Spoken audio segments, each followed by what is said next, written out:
Hello friends, the power of positive thinking series में आपका स्वागत है।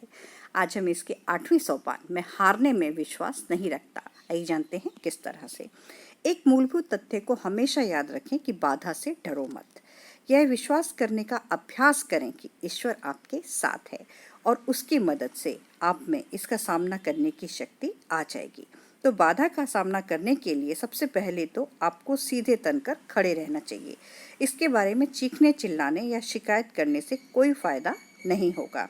इस पर सीधे हमला बोलते, घुटनों के बल चलकर आधी हार वाली आधी अधूरी जिंदगी ना जिएं।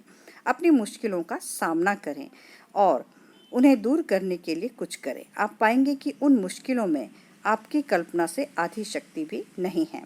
इंग्लैंड के मेरे मित्र ने मुझे विंस्टन चर्चिल की पुस्तक मैक्सिम्स एंड रिफ्लेक्शंस भेजी। इस पुस्तक में चर्चित ब्रिटिश जनरल ट्यूडर के बारे में बताते हैं, जो ब्रिटिश 5th आर्मी के एक डिवीज़न के कमांडर थे। इस डिवीज़न ने मार्च 1918 में भयंकर जर्मन आक्रमण को झेला था। परिस्थितियां बुरी तरह से उनके खिलाफ थी, परंतु जनरल ट्यूडर जानते थे कि किस तरह से अटल और अपराजय दिखने वाली मुश्किल का सामना किया जाता है।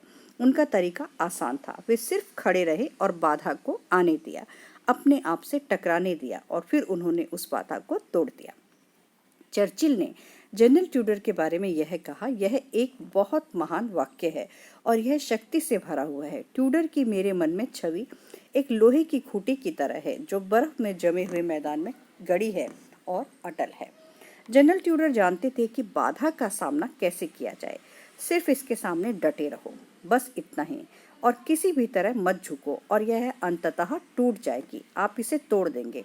किसी न किसी को तो टूटना ही है और आप तो टूट नहीं सकते, इसलिए बाधा को ही टूटना पड़ेगा। आप ऐसा कर सकते हैं अगर आप में आस्था हो, ईश्वर में और अपने आप में आस्था हो। आस्था वह प्रमुख गुण है जिसकी आपको आवश्यकता है। यह पर्याप्त है। दरअसल यह पर्याप्त से भी अधिक है। उस फार्मूले का प्रयोग करें जो बिजनेसमैन ने सुझाया था और आप ईश्वर में और अपने आप में उस सशक्त आस्था को विकसित कर सकते हैं। आप अपने आप को जानना सीखें। आप अपनी योग्यताओं और काम करने की शक्ति के बारे में सीखेंगे।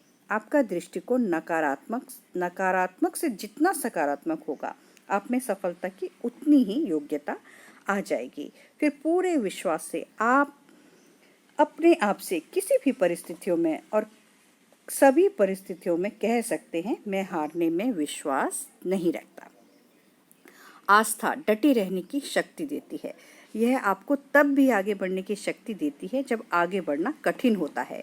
जब परिस्थितियां अच्छी हों तो कोई भी व्यक्ति सफल हो सकता है, परंतु आपको तब किसी अतिरिक्त तत्व की आवश्यकता होती है जिसके द्वारा आप उस वक्त संघर्ष कर सके जब हर चीज आपके खिलाफ लग रही हो। यह एक महान रहस्य है कि आप खेल के हताशा भरे उतार चढ़ाव के बीच भी कभी हार ना माने। आप जवाब में कह सकते हैं, परंतु आप मेरी परिस्थितियां नहीं जानते। मैं बिल्कुल रसातल में पहुंच गया हूँ। यह जो हालत मेरी है वैसी आज तक किसी की नहीं हुई होगी। अगर यह बात है तो आप खुशकिस्मत हैं, क्योंकि अगर आप रसातल में हैं तो आप इससे नीचे तो जा ही नहीं सकते। अब तो आपकी यात्रा केवल एक ही दिशा में हो सकती है और वह है ऊपर की तरफ।